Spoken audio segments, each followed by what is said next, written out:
Hello guys, in this video we are going to do analysis of Keats' poem La Belle Dame Merci. Let's first give it a read. After we'll discuss in brief some of the important facts from poet's life and also touch a little on the era he was writing and of course his tragic death. He was one of the three tragic poets of Romantic era who died young. Apart from Keats, other two were Byron and Shelley. It's very interesting to read not only poetry of them but about their life also.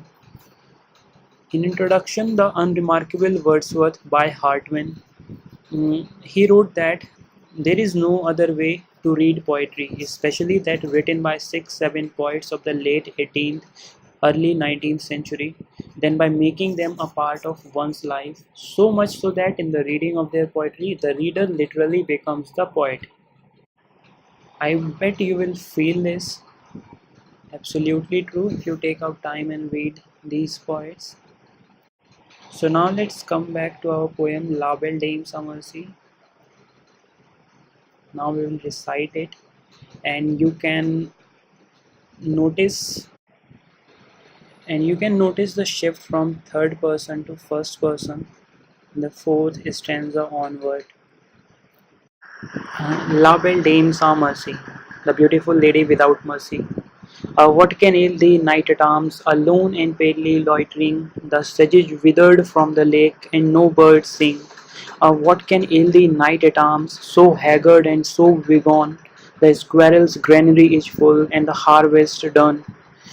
I see a lily on thy brow, with anguish moist and fever dew, and on thy cheek a fading rose, fast withered too. I met a lady in the meads, full beautiful, a faery's child. Her hair was long, her foot was light, and her eyes were white.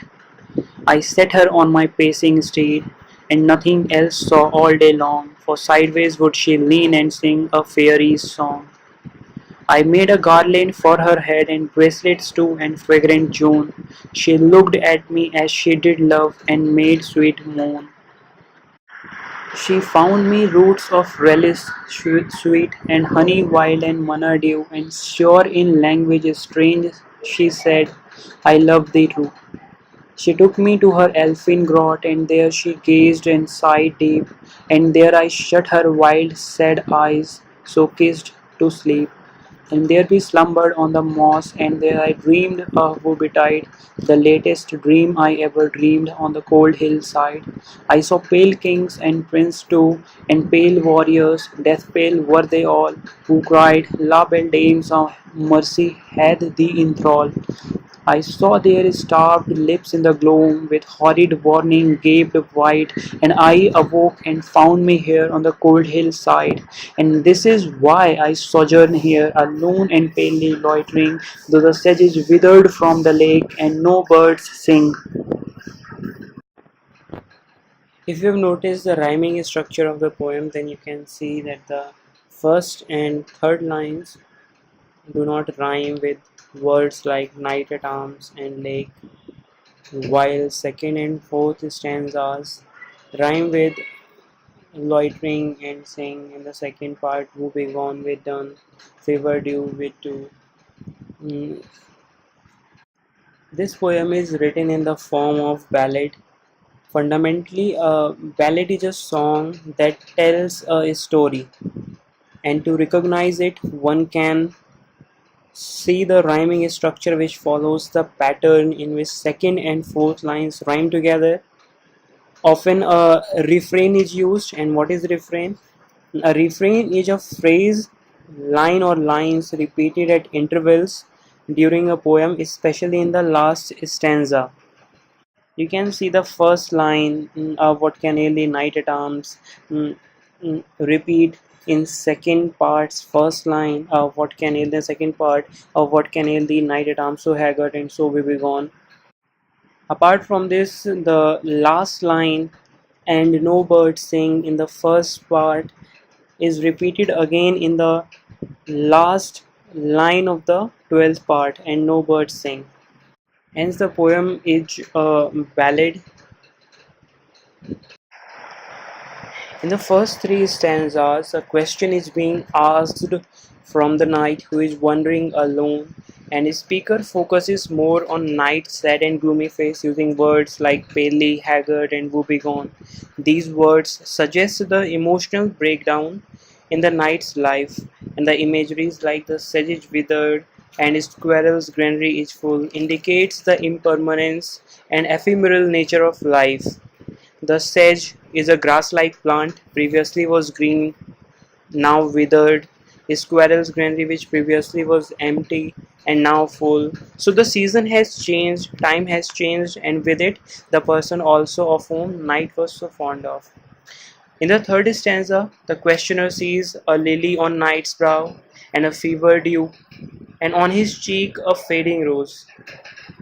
It again presents us the picture of sad life of Night, on whose face dew, which could be tears, and fading rose could be the shyness of his skin that is not present anymore. And now coming on to the stanzas 4th to 12th. Here the speaker shifts from third to first person, or the questioned Night in these stanzas reply the questioner present in first to third. He says he met a lady in the meads. She was beautiful and seemed a fairy's child. Her physical appearance is made visible by Night's description in the fourth stanza. In the fifth and sixth, he sat with her on his pacing steed. A steed could be a horse, or it can contain within itself an interpretation of sexual experience and could represent a phallus. The knight tells that how joyously he made for her the bracelets and fragrant JOHN. On receiving it, she looked him as if she did love. The word moan again contains the meaning of sexual experience. In the seventh and ninth stanza, Knight tells that fairy child took him to her elfish grot. Elves are dwarfs that we have seen in the movies. Grot is a bunker type cave. She took him there and kissed him to sleep. They slumbered on the moss in that cave like place, and there the knight dreamed his latest dream. In the 10th and 11th stanza, Knight describes what he saw in the dream. He had seen pale kings, and notice the repetition of word pale in the poem. Knight sees in dream the kings, prince, warriors, all of them are death pale, and they cried, La Belle Dame some mercy had thralled him. Means that beautiful lady had captivated him.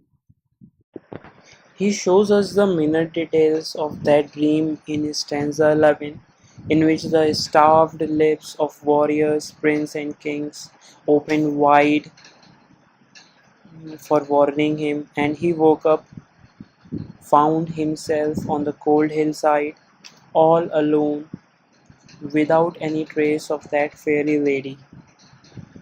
In the last stanza, Knight concludes his answer that in hope of meeting that lady again, he sojourned there all alone.